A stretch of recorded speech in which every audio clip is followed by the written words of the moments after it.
So right now you're gonna say who you are. Okay. Action. Hello, New York. No. Okay.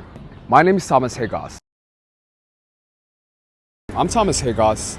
I'm from HAQI, Center for Urban Systems and Innovation. What does affordable housing mean to you? What does affordable housing mean to you? Affordable housing means that I can pay my rent without that being over 50% of my income, which right now it's even more than that. Like, it's an insane cost in New York. And my parents met in New York City, and the rent that they paid is certainly not the rent that I pay, and the amount that they were able to get by with is much less than I can get by with today.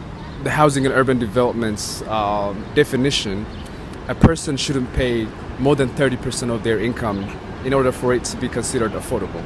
So obviously you're living unaffordably. Yes, definitely, 100%. Do you think New York is becoming more or less affordable?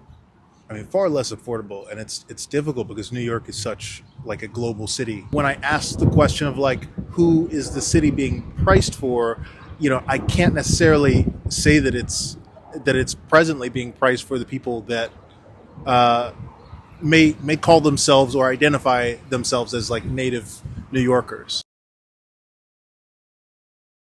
I live in a rent stabilized apartment.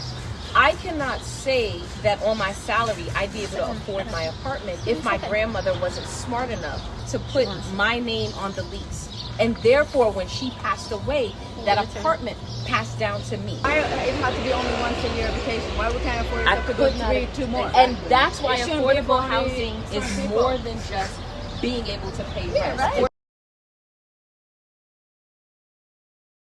Cities are like, their very fabric is, weaved by the different people who live there. And I think, Battery Park, for example, used to be like historic Arab, and so a lot of Syrian and Lebanese refugees and immigrants would come live there, basically built up this area, and then Robert Moses displaced them all to Brooklyn. And, today we have this the highway that has totally obfuscated that history of migration and struggle. And I think that I don't know what is exactly, lost there. It's like hard to quantify what has been lost, but certainly something.